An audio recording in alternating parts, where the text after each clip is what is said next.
Sur Eurosport pour le triathlon indoor à Bordeaux, première mondiale que vous allez pouvoir suivre, car pour la première fois ils vont essayer de réunir non seulement les plus grands athlètes au monde, mais surtout de les faire disputer une compétition à la fois de natation, de vélo et de course à pied, tout ça dans un même lieu restreint, fermé. C'est là le gage, 6500 mètres carrés qui vont permettre ici à Bordeaux de retrouver le gratin du gratin de cette compétition mondiale. On va y revenir dans quelques instants. Pour nous accompagner cette soirée, nous avons un invité prestigieux, puisqu'il s'agit d'Éric Plantin. Éric Plantin, si je vous dis simplement qu'il a fait 12e à Hawaï, c'est-à-dire l'un des Ironman les plus difficiles, vous savez déjà que c'est un spécialiste et il nous accompagnera donc ce soir pour nous donner son avis technique sur ces coureurs qu'il côtoie et qu'il connaît très bien.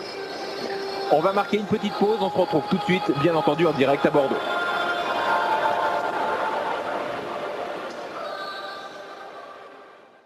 Hi everybody, Ross here, and this is episode 22 of the Streak Podcast. Back with Luke on the line to do another 1980s or 1990s race watch along. This is our third one. Check out TSP14, the 1992 Nice Triathlon, and TSP20, the 1991 St. Croix Triathlon, to listen to the two previous races that we covered in incredible, maybe too much detail. How are you doing, Luke? How was your triathlon season? My short triathlon season was great, though. 2 races, 1 week, vintage bike, close to home. What were you riding? I was riding a 1987 rally competition with a Sugino tension disc, Scott DH, and I was wearing a Bell V1 Pro hat. Love it. Very true to the old triathlon stuff brand. Still amazed that you got a 40-year-old crash helmet through transition. Yeah, so was I, to be fair. At 2 races, I thought I was lucky at one, and then it worked again. But don't let my secret out of the bag. If any Brit Tri referees are listening to this, you will be banned for life. Yes. So today we are looking at the 1993 Bordeaux Indoor Triathlon, an event that TED magazine called a turning point for the sport, a day as historical as the first Hawaii Ironman and the first Nice Triathlon. What do you think of that? I remember being quite excited about it. I don't want to, no spoiler alerts, but I don't think I'm quite as impressed now as I was then. But there was still some good points to it and a great exhibition. But I think, there's quite a lot of hyperbole there. I think they went too far. Knowing what we know now, I don't quite agree with this. The format did go somewhere, but not far. But the video's worth going through for sure. Yes, certainly. So a little quiz for you, Luke. So if the first Hawaii and the first Nice are the 2 biggest turning points in the sport, what do you think are my next 4? So if I give you the dates, you have to tell me what happened on that day. But this is my opinion. This could go awfully. Yep, go. So I agree, Hawaii number 1, Nice number 2. So this is my number 3. 6th of August, 1989. That will be Avignon, the first world champs. Exactly. First official world champs. That's the one. That's my number 3. I haven't got the 2000 Olympics or anything in here, just everything before then.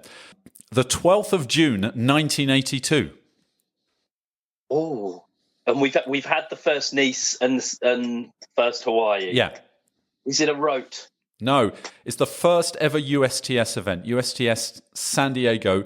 And so the reason I put this one number 4 is Jim Curl and Carl Thomas thought that short course could go somewhere. Because up until that point, it was the Ironman or nothing. And they said, no, we'll make a series of short course. This is going to be the future. It's easy to train for and people can do it in a morning and go home. Well, I would then say that was the turning point. Possibly. Maybe that should be number 1. I've put it 4. Number 5. 28th of February, 1987. This is a Hawaii, and it was the first one was it the first Hawaii where there were 2 in a year? No, the Hawaii with the 2 in a year was 82. This is 87. Do you want to have another crack? February. Yeah. No. The first use of aero bars by a professional triathlete in a multi-sport event. The Desert Princess Duathlon, Brad Kearns. The bars had been used before, because one of the engineers from Scott used them in Kona in 86 as like a prototype. But Brad Kearns was the first kind of pro triathlete and got them officially out there. Oh, right. I didn't think you were going to bring the D word into this quite so early with duathlon. Oh, crikey, I'm going to have to edit that. Yeah, 21 episodes and I've not ever said the word duathlon. Okay, I'll cut that one out. So the last one is kind of obscure. 5th of June, 1994. That would be, right, 5th of June is going to be a first World Cup race with drafting. Correct. Osaka. It was round 2 of the ITU World Cup in 1994, and the ITU had decided that they would do half the season without drafting and half with, and then they kind of backed out and only did one race without drafting, and then it was drafting from then on. Drafting with aero bars and discs. It was aero bars and discs. I want that back. At least discs. Yeah, if they say, okay, no more aero bars, but discs, bring them back. Discs would be so aesthetically pleasing. So TED magazine was an excellent magazine, French magazine from the early 90s, stands for Triathlon et Duathlon. And they covered the Bordeaux Indoor event in incredible detail, 16 pages across 2 issues. And they ran the headline, "The Gamble Paid Off," and said the event was a total phenomenal success that silenced the skeptics. And the atmosphere and performances created an explosive cocktail. There was no dead time. This was even better than 6-day racing, because where they held it in Bordeaux was famous for 6-day racing. Because 6-day racing, the races were too long, and apparently the results were fixed. Their closing remark was, "Triathlon closes itself in to reach out." Nice. I've linked to all the race reports from TED, from 220 and from Triathlete France in the show notes.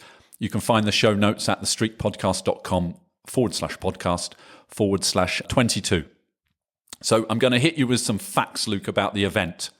Go for it. So it was held on Friday the 19th of February and Saturday the 20th of February 1993, so 2 days. And all the racing started at 8:30 every day, pretty late. The venue was the Velodrome in Bordeaux, and this was built in 1989 and would become famous later in 1993 for the Chris Boardman hour. I was going to say record attempt, but I think he got it, didn't he? The Chris Boardman hour record. Yeah, got it. He got it on the eve of the Tour de France arriving in Bordeaux for their traditional sprint finish. So that would have been July. And Boardman obviously thought he was going for the iconic Moser record, and in the end he had to beat the Aubry record. I think it sort of stole some of his thunder, didn't it? That he was getting it from the eccentric Scottish man. Rather than double discs Moser. It was carefully planned for Bordeaux, wasn't it? To sort of half hijack Tour media and press, wasn't it? Absolutely, and put Boardman forward as a potential recruit for Tour de France teams. So the men's prize money first was €7,500 and a Renault Clio, which you can see in the middle of the track during the video.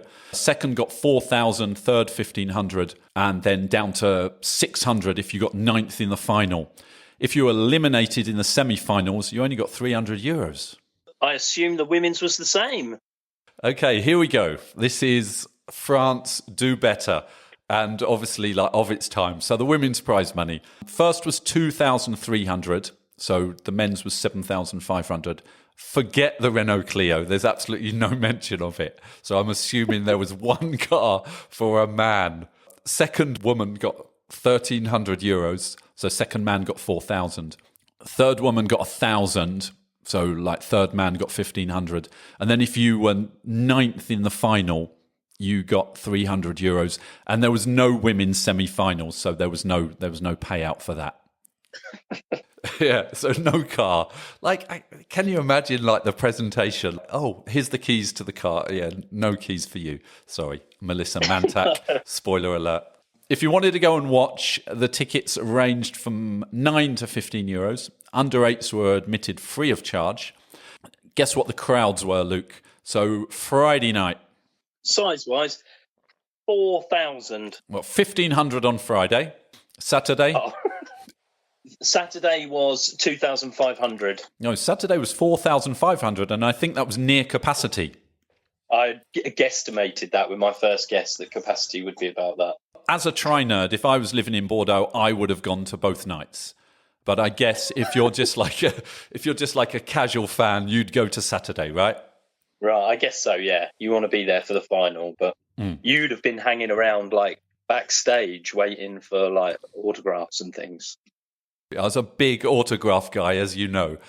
One day, maybe on thisstreakpodcast.com, I will scan my autograph book and make it available to all the listeners. Lots of athletes: Seb Coe, Carl Lewis, Ed Moses. Ovet, obviously. So 3 TV channels covered the racing. Paris Premiere was like a cable channel, and they had 3 hours of live on Saturday. Eurosport and TF1 both had an hour of what they called near live. So I don't know what that means. Paris Premiere had 3 hours. So there's obviously clearly some coverage of the semi-finals out there in an archive, because we don't get that on the video that we're about to talk about. I have seen footage of other people racing it, and I don't know if that was in moving form or magazine form, but I've definitely seen pictures of people that aren't in this show racing. Me too, and I'm not sure if that's some YouTube video that's disappeared or I saw it back in the day, because here's another spoiler: I think I've seen the Mike Pig crash. Yes, me too. But it's not on YouTube, and it's not on any of our VHS tapes. No. The in-house announcing was done by Didier Laurent and Pierre Cessio. Now, Laurent was the announcer of the Palais Omnisport de Paris-Bercy, because the Bercy team was involved in the logistics of the Bordeaux event, and we'll talk about Bercy a bit later. And Cessio was the big French triathlon announcer. He worked Avignon, he'd worked lots of Nices, and he was kind of a well-known voice in the sport. There was a 9-lane swimming pool, Luke, erected in the track centre, and it wasn't 50 metres long, as we are led to believe. Do you know how long it was? Oh, no. It was 50 metres and 60 centimetres long. Okay, that's odd, but yeah. If you swim 8 lengths of that, you have to do like an extra 4 metres or something. I'll tell you why it was that length in a minute. It was 1 metre deep, and it took 10 people 10 hours to construct. And I guess the reason it was kind of not quite 50 metres is because it was built from a section of the scaffold and tarpaulin pool that Bercy used to use for fun board indoor windsurfing competitions with the huge fans. Yeah, another sport that didn't need to be taken indoors. Exactly. But Bercy was specialists of this, and so they had this kind of pool. Once they'd constructed it, it took 48 hours to heat the pool up to 26 degrees, which I think is a little warm. I guess so. For triathletes, it wouldn't necessarily need to be that warm, I wouldn't have thought. But so athletes started to arrive in the week before the event. All athletes were put up in the same hotel near the venue, and this gave them the opportunity to ride on the velodrome, because for many of them, it was their first time on a banked track. In a post-race interview, Mark Allen even said that he was scared to kind of like take his bike off of the blue line and slightly up the banking. Have you ridden on a track that steep? I have ridden on a track at Newport in Wales, and that is a steep wooden banked track. And yeah, while standalone, I guess it wasn't completely scary, but the thought of probably racing a tri-bike with discs and aero bars around it with other people frantically doing a race, yeah, I think that would probably change my feeling of riding it, yeah. Add in a little bit of water as well. But the distance of the races were a 400-metre swim, so 8 lengths from a dive, 10k bike, which was 40 laps, and then a 3k run on the 200-metre athletics track. So this race has pre-1993 history. FF Tri, which is the French Triathlon Federation, first introduced the concept to the operators of Bercy in 1990. And although Bercy has hosted plenty of track cycling, they don't have a permanently set up velodrome or running track. It's just a huge open area, you know, like the XL in London or something. Yeah. They can bring in a load of mud and do motocross, or they can bring in the pool and do the windsurfing. So Bercy suggested their own format back in 1990. that didn't include a velodrome or a running track. Can you have any type of guess on what they wanted to do? It included all three sports. Yeah. It was a triathlon. It was an indoor triathlon. It involved swimming in a pool. This is a guess. This mountain biking. They put a course in through it, and then the run would be around a track. Yeah, you're pretty close. So they wanted it absolutely to be Hawaiian themed. There would be palm trees and the music and everything, because Hawaii is the home of the sport and they wanted to bring that to Paris. The swim would, be in kind of a sort of Windsor leisure pool style, sort of wave pool lagoon thing. Right, yeah, possibly around buoys rather than like up and back in a lane. And then, yes, they wanted to create sandy, muddy trails to create a mountain bike course and then a trail run, because they'd done Supercross, yeah. And they were used to dumping loads of mud into their facility. Right. So that's what they suggested to the Triathlon Federation. It went back and forward and it never happened. Neither side was really happy with the format, and it was going to cost 4 million francs, which is 600,000 euros.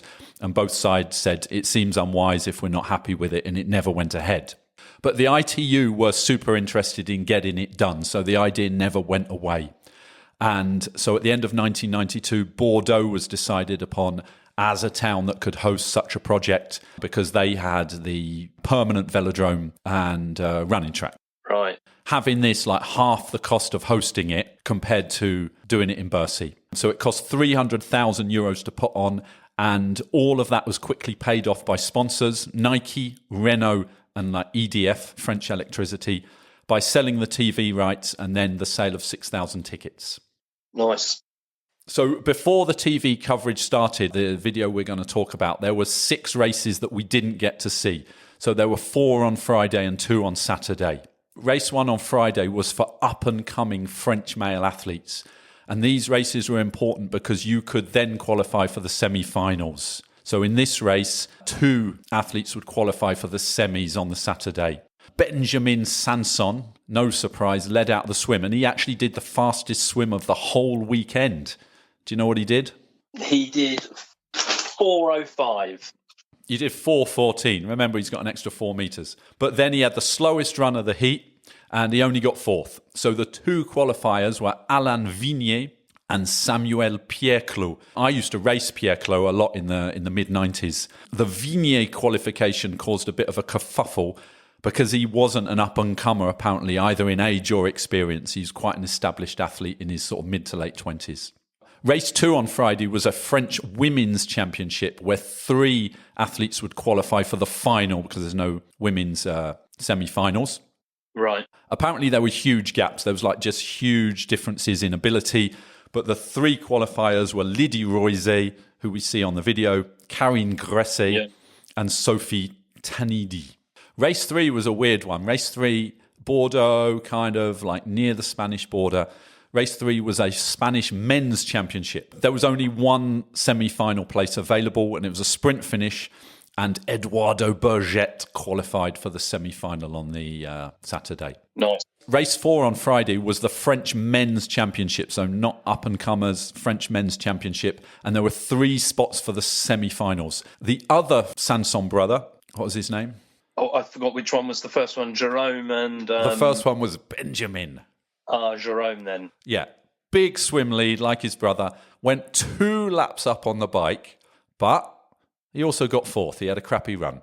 The qualifiers were Thierry Henry, not the footballer, big French triathlete of the day, Gilles Reboul, and Vincent J. And we'll hear lots about Vincent J later. It was noted in the reports that guys like Jean-Luc Capogna, Vincent Bavet, and Serge Lecruic, all 3 of them big guys on the Grand Prix, on the French circuit at the time, were just too far down after the swim, and there was absolutely no way of them using their cycling skills that they use week after week on the French circuit to retake laps and catch up. They were just out of the race. So even before Saturday, it was kind of thought of to be like a swim biker format.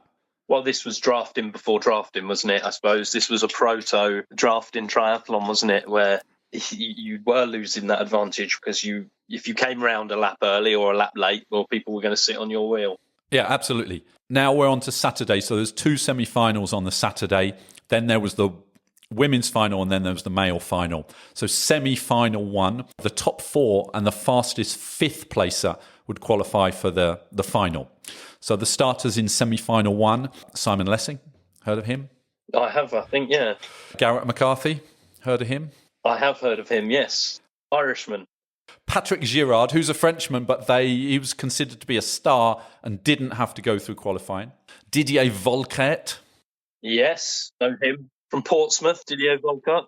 1991 sprint with Spencer Smith. Maurizio De Benedetti from Italy. And Mike Pigg. Plus the Friday qualifiers, Henri, Vignier and Berget. So this one, McCarthy was first out the water. He had a tactic in his head, which was to get out front and take a lap. Lessing was 8 seconds back, and McCarthy did quickly take a lap. And so he could just then chill behind Lessing, chill in the pack, because very soon afterwards, all the athletes were together in one pack. But of course, although they're all together going round the track, McCarthy's a lap up, some athletes are a lap down. In this semi-final, there's a crash. Berget contacts Henri and takes him down, and then Pigg and Vignier ride over them and also come down. And it was noted that Pigg had spectacular board burns down his back. He managed to finish 7th in the semi-final, didn't qualify for the final, and he was, in air quotes, disgruntled. So up front in this semi-final, Lessing wins, obviously uses his run, catches McCarthy. McCarthy gets 2nd, Girard gets 3rd, and Volquet gets 4th. They're the qualifiers. And then Vignier was in 5th, and he'd have to wait for the end of the 2nd semi-final to find out if he qualified. Straight after semi-final 2, starters were Mark Allen, heard of him? Yes, yeah, the snooker player. In fact, if you Google Mark Allen, you get snooker people. Brad Bevan, nickname? Crocodile, I believe. Thomas Hellriegel was in that heat. Back then, he was a short course guy, right? He hadn't done an Ironman, I don't think. Rob Borel. Philippe Métion, another Frenchman who qualified directly as kind of a star on the French scene. They didn't make him go through the semis. Danilo Palmucci from Italy. And then the Friday qualifiers. So Vincent J, Samuel Pierclos and Gilles Reboul. Bevan had the fastest swim, and he got a 16-second lead. And like McCarthy, he quickly took a lap. But there's another crash 5K in. Palmucci and Métion fall. And Métion was the big French hope. Bevan was away, and then Allen was in control in 2nd. Hellriegel had a huge run and got 3rd. And in an interview post-race, the athletes were asked to summarize the weekend's event in one word. And you know what Hellriegel's word was? No, I believe it was not great. Dangerous. Although he wasn't in any crashes. So Borel and Jay ran together, with Borel eventually getting 4th, so that the last qualifying spot. But unlucky for Alain Vignier, because Vincent J was the fastest 5th placed finisher. So that takes us, Luke, up to the video, up to the Eurosport live coverage that we've both watched. We have not exchanged notes, but like we did with Nice 1992 and St. Croix 1991, we are going to go through our best bits. And then if you're listening to this, you can go to the show notes, find the video embedded, click on it and watch it and compare our best bits with your best bits. Nice. Sounds like a plan. Eurosport. Finale, alors que là il y a une petite erreur, c'est Thomas Hellriegel que vous le voyez actuellement à l'image, c'est la présentation des coureurs pour la finale homme, avec sur la ligne numéro 2, numéro 1, Rob Barrel. Voilà, une finale de rêve que n'importe quel organisateur au monde aurait aimé réunir. Et bien c'est fait pour la première fois, la première grande confrontation notamment entre Simon Lessing, le champion du monde, et Mark Allen, la légende du triathlon. Il y a Brad Bevan qui est là, Garrett McCarthy, beaucoup de beau monde. Il y a eu également quelques surprises, notamment lors des épreuves éliminatoires en demi-finale avec la chute de Mike Pigg en vélo qui a été terrible. Palmucci également est tombé de manière très violente. Alors pour permettre de suivre, il y a le français Vincent Gay sur la ligne numéro 9. Ligne numéro 8, c'est Volker. Sur la ligne numéro 7, c'est Patrick. Sur la 6, McCarthy. Sur la 5, Simon Lessing. Sur la 4, Brad Bevan. Mark Allen est sur la ligne d'eau numéro 3. Thomas Heiliger est sur la numéro 2. Et Rob Dowell est sur la ligne d'eau numéro 1. Voilà, à suivre particulièrement la ligne numéro 4 avec Brad Bevan et la ligne numéro 6. Just real early on, it was a personal one. Gressay had some pink Swans goggles that I used to own, and it just was a nostalgic moment, really. I saw them and was like, oh, I remember them. So you'll notice them, black goggles with pink sides. Swans goggles, an iconic piece of early 90s triathlon kit. They were your Hoob goggles of the time. Yeah, Japanese. Yeah.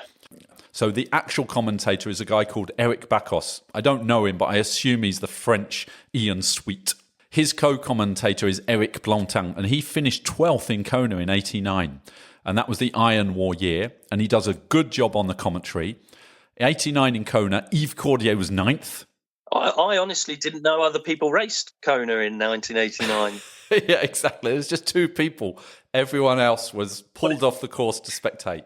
No, big year for French triathlon because Cordier was supposed to be one of the favourites at Avignon in August, but he was injured. In fact, he was doing Embrun, like you do, a month before the biggest race of your life. He crashed into a dog and he broke a collarbone, I think. And so he didn't do Avignon, but he came back later in the year and he got 9th in Kona.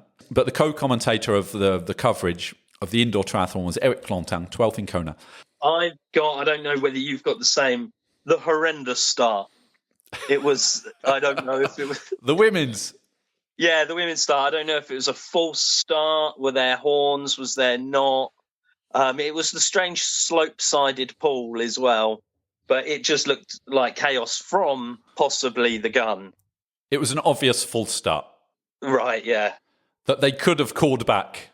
No one was confident that it had been the start. No. Eric Bacos says at the beginning that triathlon is hoping to get into the Olympics. And he says maybe not in Atlanta in 1996, but possibly in Sydney. And then he says other sports trying to get in are golf, which he says does not stand a chance, although golf did return in 2016, and water skiing, which he gave way more credit to than golf. Water skiing did not make it. And I had to look this up. Water skiing was a demonstration sport in 1972 here in Munich, but has never been a full medal sport. But linked to the Olympics, so triathlon would be admitted into the Olympics a year and a bit later, so in September 1994 at the IOC Congress. But post-race, Rob Burrell says, the indoor format would be great for the Olympics. This will solve the drafting problem. And why not introduce some kind of head-to-head match play? This is a spoiler. This was one of the conclusions that I sort of come to having watched it, that this format would be better for multiple smaller heats. Yes, absolutely. To avoid the chaos on the track, essentially. Yeah. My next point is called towels. Yes. Lydie Roise is first out the water for the women, and she is the first person that we see having to go through the mandatory 15 seconds of drying time. And I'm into the aesthetics of triathlon, and I think this just didn't look great. No, it's an extra bit. It's a step backwards, isn't it? You see the old videos of the first Nice, and they all walk into changing rooms and properly towel off and stuff like that. And then we got away from that, and this is coming back to that. Obviously, I know there's a reason why, but yeah, as you say, it's an aesthetic step backwards. You have to dry yourself, but there's a referee there with a stopwatch kind of making sure you do the 15 seconds and then you can go to your bike. Understandable, they don't want water on the track. But then you had to put clothing on, so you had to put a bottom and a top on. Yeah. Simon Lessing sort of pulled on a tri-suit, didn't he? But lots of other people pulled on sort of cycling shorts and a singlet. Yeah, there was lots of bike jerseys as well, which I thought was an odd choice. Maybe it was cold in there. I've got one about the women's race, and I've called it Traffic because it's about Sophie Delamere. So Roise takes off because we both thought that Sophie Delamere should have been credited with being a lap up on Mika Sois. So Mika Sois and Sophie Delamere come into transition to start the run together. And we're like, first time we watched it separately, we were like, she should have been a lap up. Yes.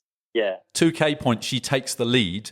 She rides with Royce a little bit on her wheel and they kind of work together a bit. But then I had to go back and watch it like 4 or 5 times. Slow day at work. There's a point where Delamere is in traffic and she's behind some clearly like very nervous and slow riders. And I'm not sure why she hesitated to go up the banking because she was doing it pretty well. But she's stuck behind these slower riders, and that's when Soyce and Schaefer caught up. So potentially they could have lost 3/4 of a lap, in fact, but there was enough slowing down for them to catch back up. Right, yeah, that was one of my observations from it, is that there was at one point there was just one pack, and they were all on different laps, and that then makes a mockery of bringing it in to be this indoors, to be this spectator friendly triathlon. Yeah. When you're not going to know what's going on, like a bit like the Madison on like bike events, isn't it? Like no one's really sure who is where, who is in the lead, stuff like that. So that's where it sort of got a bit confusing. And I believe that some of the athletes were confused as well. No, absolutely. And in the 220 report, John Lilly said that was the biggest fault. Like, you didn't know what lap people were on. Sometimes the athletes didn't know. And yet they had this scoreboard that was there for the 6-day events, because the 6-day events, I've never been to one, but it's lots of people flying around the track on different laps. And apparently you can keep up with who's on what lap by looking at the scoreboard. But they didn't use that. Right. And it was kind of chaotic from the video. It's probably chaotic if you were there, and potentially chaotic if you were even taking part. Yes. So the commentators mentioned that the athletes are using road cranks, and this like leapt out at me. So a road crank back then was almost certainly 175 mils, right? I would imagine. Yeah. But the report in TED magazine said that they had to change the cranks to something shorter. But the commentators said no, they came in with their standard bikes and just rode the track. Because Plantin says at one point that the length of the cranks was probably the cause of some of the earlier crashes. And he particularly mentioned Philippe Métion's crash, because it was still a disappointment to the French that he wasn't in the final. His right crank hit the boards, because obviously the right one is the only one that's going to hit the boards. And that was probably in an attempt to avoid the Palmucci crash.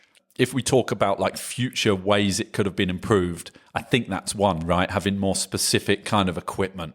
Yeah, possibly. Yeah, I was the same as you. I was under the impression like years ago that like the cranks had been changed. But looking back on it now, there wasn't the facilities to these journeymen pros to be swapping cranks out to shorter ones like back then, I'm pretty certain. Like, obviously you could do it, but Mark Allen wasn't changing his cranks out for anyone. No.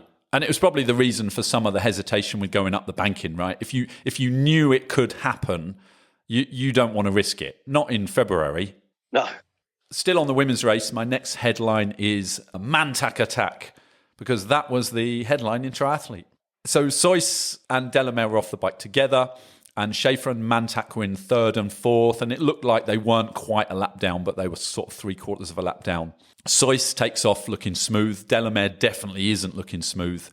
But then Mantac takes the lead after about a kilometre, and she wins the women's final quite easily, which we will see is kind of a contrast to the men's race and what the men were thinking, in that potentially only a swim biker could win, because she clearly won it on the run.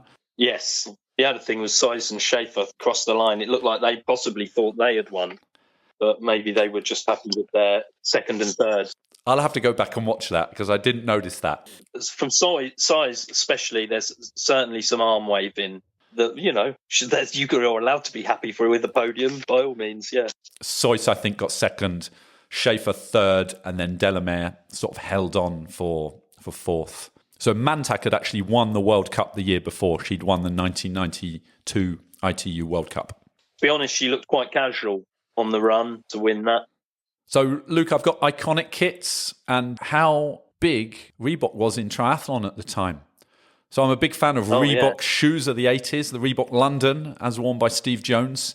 I didn't have those, but I did have some Reebok PBs, which were what we called a racer trainer. In the video, Suzanne Nielsen, Bevan and Mantak are all in Reebok. Nice. A brand that is pretty much disappeared now, no? I think so, yeah. I don't know if it exists. Do people still wear Reebok Classics? But it was a big deal in triathlon back then. Yeah. And there was obviously some link up with Tinley with Reebok as well. I think Reebok bought Tinley, didn't they? Right. So they had that kind of connection to triathlon. Lessin's Nike Spider-Man tri-suit. Yeah. Not my favourite of Nike kits, but good, iconic. Definitely. I've noted this as being cool because tri-suits weren't completely back yet. This was still like the vest and trunks era. Tri-suits were big in sort of the mid-80s, and then they'd come back later with all the sort of draft legal stuff. But back then, it was a flex, wasn't it? I guess, pulling that on and not needing to pull on separates. Yes. Mark Allen is also in Nike. He's in the yellow, blue and white singlet. Classic, yes. That's classic. And then both Lessing and Allen would wear the black, yellow, red and white stuff in Nice in June. Yes, all different versions of the same thing, weren't they? Exactly. Nice. I'm a big fan of Croix Bevan's baggy Reebok singlet as well. Excellent. No regard for aerodynamics. Aerodynamics wasn't even a thing back then. Certainly not in kit. And yeah, cool. I'd emulate that look right now if I could still. I'm going to get on eBay. Reebok singlets. Honourable kit mention. Rob Burrell. Can you remember what he's wearing as he's being introduced before the final? Oh, he's wearing. I know he's wearing a rider shell suit, but he's also wearing a rider cap over the top of his swimming hat. Exactly.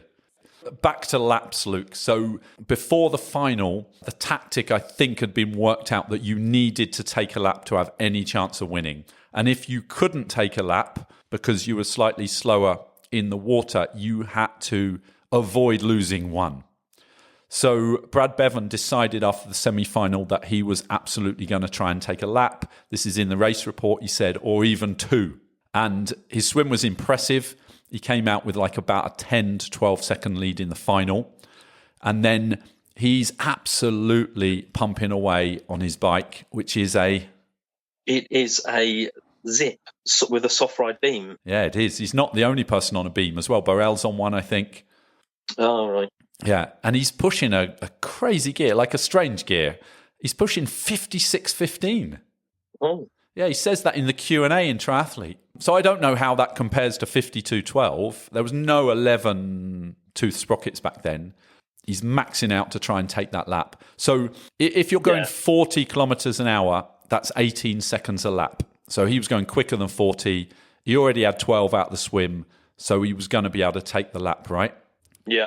So he quickly takes a lap on Burrell. He's the first person you see get overtaken. And then Lessin, who looks like really shocked. And he looks shocked because he's like, Lessing, no one does this to me. But also Mark Allen said you couldn't really see what was going on the other side of the track because the pool was in the way. Right, and you don't see Mark Allen for ages. So like there must be a point when he nearly gets double lapped and then manages to bring it back. Yeah. So Allen is riding with Vincent J.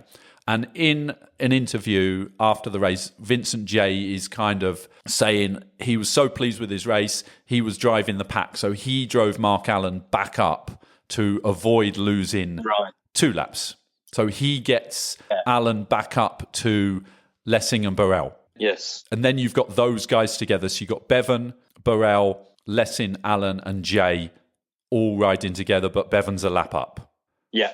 And then at some point, I'm not sure we see this on the video, but everybody comes together. Going back a bit, there was a point before Allen has caught them where Lessing is clearly trying to stop that from happening. He has a little dig, I think, tries to escape, but then they flick to a shot of Allen, who is just looking so smooth on the Huffy. Last race on the Huffy, because for the true triathlon season 93, he'd signed a contract with... GT. No. I don't know. Oh. Look. Oh, of course. Yeah. So his contract hadn't kicked in yet, so it was the last race on the Huffy, but he does look incredibly smooth. Yeah, Lessing tries to take a lap. It would have been perfect to be on a look in France. That would have been a great launch moment for it. Could have done all the press there.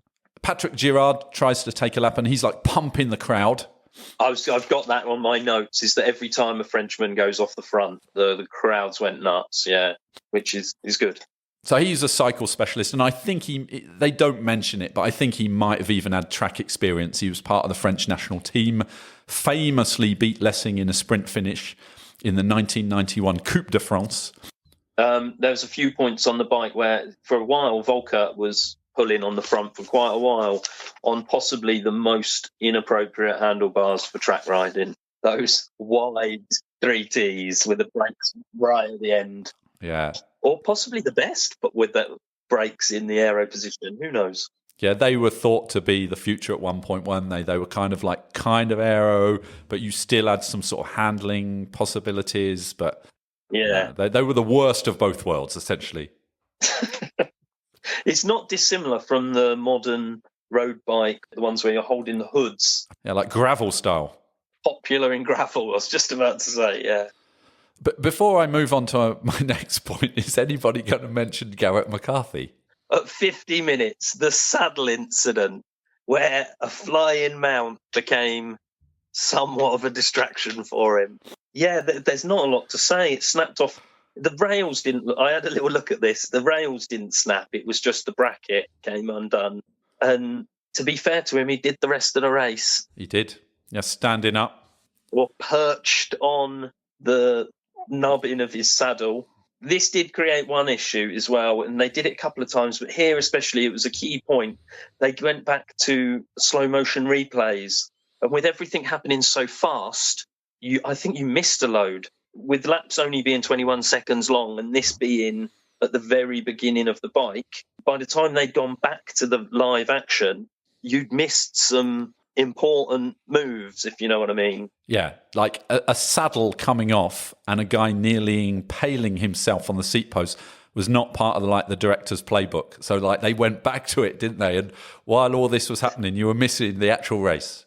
Yeah, well, to be fair, they went back to it quite quickly while people were still heading out on the bike. And I think that was one of the moments when there could have been catches and you missed it because we were looking at Garrett McCarthy uncomfortably landing on his seat post. Can I do a Garrett McCarthy sidebar, as he's a bit of a legend? Yeah, go for it. So Garrett McCarthy competed for the USA in the 1989 World Championships in Avignon. He finished 25th and he got a gold medal in the team competition because there used to be a team competition back then, first three scorers. He wasn't in the first three scorers, he was fourth, but he still got a medal in the team competition. USA had Mark Allen first, Mike Pigg 7th and Brooks Clark in 11th. And he's super prominent on the live coverage, so I will link to that in the show notes. Yep, his strange pedaling style. Yeah, toes down. In my opinion, that's the best triathlon video on YouTube. But by the 1990 Worlds in Orlando, he was competing for Ireland. Unfortunately, he had a mechanical and DNF'd on that day, but he'd bounced back to get 11th in 1992 in Huntsville and 27th on the Gold Coast in 1991. Now, I've read different reports about the extent of McCarthy's Irishness. He was born in New York while his Irish father attended college there, and he later studied at the University of Southern California where he was a swimmer. He had dual citizenship, but an article in Triathlete UK in August 1990 about the Coca-Cola Porter Ferry International said that he certainly wouldn't be the first sportsman to compete in a green vest who had, shall we say, tenuous links with the Emerald Isle. Wow. I think that's his father's Irish. You said his dad is Irish. That's quite Irish. Tenuous is doing him a disservice there. And so this takes us on to McCarthy's post-triathlon career. Yeah. Living in Boulder, he taught youth and masters swimming, but he's more known for opening... an Irish bar. Indeed. The Old Louisville Inn in Louisville. And Louisville's kind of a suburb of Denver, but kind of close to Boulder. Yeah, he bought it in 1994. Nice. His LinkedIn profile now says semi-retired and living the life in paradise. And he lives in Hawaii. Oh, another island. Yeah, exactly. I would credit Garrett McCarthy with inventing the neoprene lower body suit. So 1992, I think, we were on a family holiday and we'd pitched up at a French Grand Prix that we'd got entries for. I think you were doing the sprint race maybe, and I was like in the elite race, way out of my league. Yeah, I think we were in 2 heats of the same race. Okay. There's Garrett next to me, and he's wearing only wetsuit legs. They're kind of held up with string. Yeah, like a trunk. Yeah, but they went all the way down to his ankles. Yeah, no, but the string. No, but it was like an artisanal string that he'd weaved in and out of the neoprene. Oh, right. Okay, yeah, no, I was not aware of that. Like a monk. Surtout de partir bien au sec. Et c'est parti pour Brad Bevan sur le vélo. Ensuite, c'est Simon Lessing. Là, Greg McCarthy avec la petite barbichette. Redoutable. Ah, lui, c'est impuissant, hein, c'est un bûcheron. Vous allez voir, les cuisses, elles n'ont pas été faites avec des rêves. Et il perd sa selle. Oh là là, il a oublié quelque chose. Là, à mon avis, il a intérêt à la récupérer. Sinon, je pense qu'il peut avoir des douleurs assez gênantes. Même s'il la récupère, malheureusement, la course est pratiquement perdue pour lui parce qu'il n'a pas les outils pour la refixer à nouveau. Et à moins qu'il fasse tout en danseuse, comme on dit dans le jargon cycliste, à mon avis, il y a très peu de chances pour qu'il puisse revenir. Regardez, on va revoir ce ralenti. Quand je disais qu'il avait des cuisses. My other point is good prep, bad prep.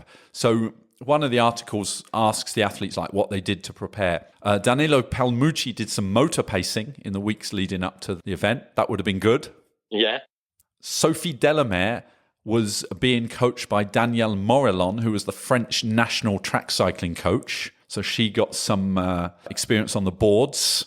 Brad Bevan did a short race in Australia the week before, and he ran barefoot. Right.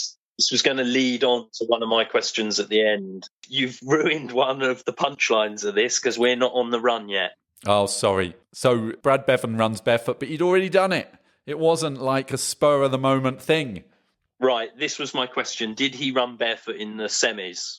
No, he did not. No, he wanted it to be a surprise, but the commentators were surprised. Right. And then we get this like epic slow-mo foot shot.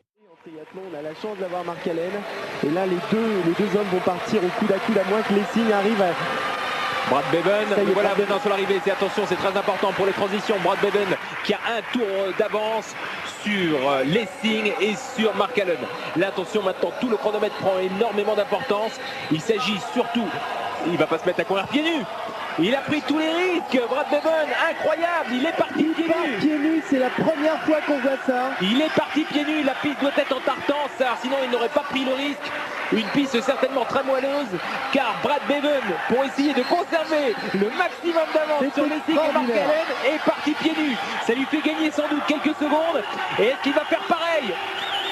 Est-ce que Lessing va faire pareil, Mark Allen? Non, il perd le temps de la transition. Ils perdent le temps de transition, mais de toutes les manières... I've got one more point, and that is how good was Mark Allen at all distances. Do you know how old he was here? No. He was 35. Bevan was 23. Lessing was 21. And later in 1993, Allen would win his 5th Hawaii Ironman and his 10th Nice. He lost about 30 seconds in the swim. He swam 5 minutes dead. But then, as you said earlier, he looked super good on the bike. Yeah, he was smooth. Yeah, not to lose that lap. Obviously, he had Vincent J helping him. But then on the run, stride to stride with Bevan and Lessing for like all but the last lap or 2 laps, eventually losing the sprint. So he got 3rd. Yeah, so when they head out, obviously we've had the surprise of Bevan going without his shoes. And he quickly catches up behind Allen and Lessing heading out, doesn't he? And he sticks behind them for a bit. And then he overtakes them. And when he overtakes them, you're just like, oh, that's class. It's total class. And then, yeah, before we got to the sprint, Lessing was starting to look very nervous. And I was wondering if Burrell was closing in on him. But when you look at the times at the end, it didn't seem to be the case. But he was very nervous looking over his shoulders and stuff. I wasn't a big fan of Mark Allen's sprint. So he gets 3rd, Burrell gets 4th, and Vincent J gets 5th. And he ended his career, maybe the year after or a couple of years after, to become a dentist. Smart, so he could buy a Sorotta. Do you have any more points from the race? I've got a few post-race points. Well, a few post-race points and stuff. But yeah, from the coverage we were watching, like obviously a lot of it was in French and I don't pick all of it up. But I was interested to find out that the French for all American swimmers is all American swimmers. Voilà, à suivre particulièrement la ligne numéro 4 avec Brad Bevan et la ligne numéro 6 avec Garrett McCarthy, qui sont les deux meilleurs nageurs du groupe et qui devraient s'extraire en tête puisqu'ils sont sortis tout à l'heure pratiquement dans les mêmes temps, à savoir je crois qu'ils étaient en 4 minutes 35 et 4 minutes 37. McCarthy, il faut savoir que c'est maintenant un Irlandais, il a longtemps couru pour les Américains, il a fait partie des All-American Swimmers et c'est vraiment un excellent nageur. Quant à Brad Bevan, l'Australien, on l'appelle... My overall take on it is it was chaos, and maybe with modern technology you'd sort of bring it back with electronic timing and showing laps and things like that. But also, yeah, I think if you sort of made it into more smaller heats, a bit more sort of motocrossy maybe, just easier to follow the 4 main characters at once rather than 9. Yeah, there's smaller heats, definitely. A few people sort of in the magazines mentioned if it was going to be a multi-city thing, like 4 cities through the winter, they'd have to be on track bikes. Yeah, the trouble is as well, the main factor is the water. So like this would lend itself to outdoor style tracks. The old concrete ones are way, way better. But then you're doing away with the fact that it can be done indoors in the winter and you can sell tickets to crowds. Yeah. And it's absolutely not scalable. Like you couldn't open it to age groupers. So if you're not making your money back through sponsors or crowds, then you're losing money, aren't you? Yeah, and I'm assuming that lots of these big names were paid to be there anyway. So regardless of Alan's 3rd place finish, I imagine he was travelling home with the most money anyway. Sure. And I was going to say, like, did it happen again without going into detail? But the year after in 94, they did do it at Bercy. And there's a video on YouTube and I'll link to that. In 95, the Australian Formula One circuit did one in Perth. I've linked to a race report of that. Now there's a modern day one in Liévin, which is part of the ITU World Cup. And they do the biking and the running on a running track. And I found one in 220. Ian Sweet announced that in 1994 there was going to be something called the Indoor Man in Dortmund. But I don't think that actually ever happened. So, I mean, the concept didn't take off hugely, did it? No, I don't think so. I think there were a couple of attempts at doing it for age groupers. I'm pretty certain they tried to do some sort of duathlon using the outdoor concrete track in Reading. Okay. But as you say, it doesn't scale itself up for loads and loads of athletes, but maybe even back then the fields were slightly more manageable. The Liévin race does have age groupers. It runs the whole weekend from Friday afternoon all the way through, but that's only a 25-metre pool. And there used to be one in sort of the middle 2010s in the USA, and they used to set it up in car parks, and they would have a 25-metre pool, but it was outdoors. And I'm pretty sure they held like elite and age grouper races. Did you think there was maybe an athlete missing? Of that era, there's sort of those of that era. There was where was Ralph Eager, Molina at the time. Do you know what mine is? No. Spencer Smith. Oh, of course, yeah. Yeah. And I was kind of asking myself why he wasn't there. And I think it's sort of obvious. He wasn't into doing things that he couldn't win. Right, yeah. And I think this was just a little too out there and uncontrollable and not great for his brand, I guess. No. Even if you get the best swim in the world, you're not going to power away from anyone, which was really how he won his races, wasn't it? He was going to get a lap, possibly, but then unlikely to go on and get another lap by powering off the front on the bike, you know? Yeah. As you say, it was a good experiment, but it needed work, I believe. I was more excited about it when I watched it the first time on the Keeley tape. At the time, we didn't get, as teenagers from Slough, you didn't get many windows into elite triathlon, so anything was great. And now when I watched it again, I was like, I had way too much nostalgia for this. The people listening to this, go and watch it. It's an important part of triathlon history. Anyway, thanks for listening, everybody. Thank you, Luke, for doing that again. No, thank you for having me back. No problem. Show notes for this episode can be found at thestreakpodcast.com/podcast/22. You can find all the race reports. You can find announcements pre-race. You can find all the post-race interviews. You can find loads of great images from the event, the embedded video, and the results. And in fact, Triathlete did the full results of every single race from Friday to Saturday. Nice. If you've got a question, a correction, some extra historical information, or just want to say hi to us, you can email thestreakpodcast@gmail.com.